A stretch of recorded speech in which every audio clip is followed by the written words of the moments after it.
So mga tol, alam na nga po ng karamihan na tabla ang laban ni former 3 Division World Champion General Casimero sa bansang Japan kontra din sa former World Champion na si Japanese Yukinori Ugoni. Hanggang round 4 nga lang po ang inabot ng laban nila matapos umanong may headbutt si Ugoni. Sa replay nga po ng video mga tol, hindi malinaw kung ulo nga ba ni Casimero yung unang tumama kay Ugoni. Pero makikita mga tol na kumonekta naman ang suntok ni Casimero. Pero yun nga po, diniklara ng referee na headbutt daw yun at hindi na nga po tinuloy ng doktor ang laban. Pero umalma nga po ang team Casimero na mismong nandoon at nakita ang pangyayari. Wika nila mga tol, suntok daw yung tumama sa mata ni Ugoni. I-review naman daw yan ng komisyon kung ano daw ba talaga ang tumama sa mata ni Ugoni. Ika pa nga ng team Casimero mga tol, parang Ryu Akaho lang daw yun nangyari. Kung matatandaan natin mga tol, noong makalaban ni Casimero si Japanese Ryu Akaho sa bansang South Korea. No contest nga po ang resulta ng laban. Hanggang round 2 lang ang tinagal matapos umano matamaan si Ryu Akaho sa batok. Noong i-review ang laban mga tol, nakita na hindi naman tumama sa batok yung suntok ni Casimero. Kaya binago po yung desisyon dyan.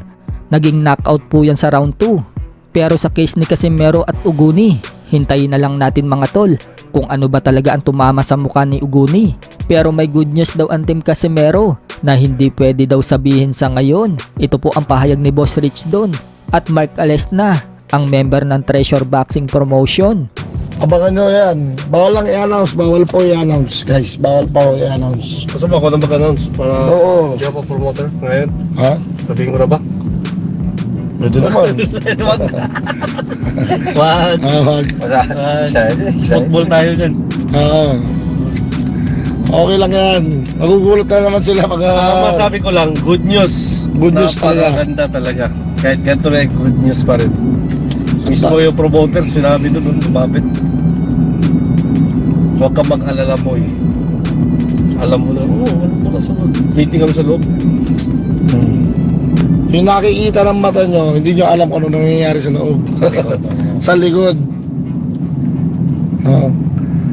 At masisimulan na siguro ang ano ni Champ.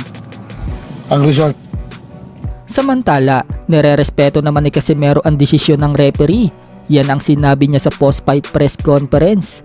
Tinanong si Casimero kung nasaktan daw ba siya sa mga body shot ni Ugoni. Sagot ni Casimero mga tol, hindi daw. Dumidepensa lang daw siya para hindi daw siya matamaan ng solid dahil marami din daw magbato ng suntok itong si Ugoni.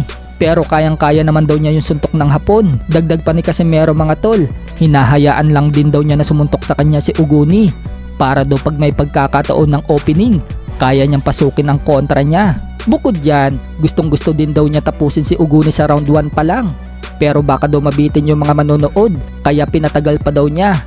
Pero kayang-kaya naman daw niya tapusin itong si Ugoni sa round 1. Pero yun nga mga tol, sa hindi inaasahan, biglang nasugatan itong si Ugoni. Plano pa naman daw ni Casimero mga tol na tapusin si Ugoni sa round 5 o round 6. Sa first round pa lang, nagano ako na gusto kong tapusin siya, pero naano ako sa mga tao kasi sobrang daming mga tao nanonood, so baka mabitin na naman yung mga manonood, so gusto ko ipapaano ko muna yung laban para ma-expose yung laban, so para naman ma-insight din yung mga tao manonood. So yun, kaya ko naman tapusin na isang round yun, pero hinahayaan ko lang na umabot ng matagal na round para naman maganda yung laban na ipapakita. At lalo na sa mga manonood, hindi mabitin. Sa kabilang banda naman mga tol, lamang nga po si Casimero sa scorecard. Pumabor po ang dalawang judges kay Casimero sa score na 29-28, habang yung isang hurado naman mga tol, pumabor kay Ugoni sa score din na 28-29.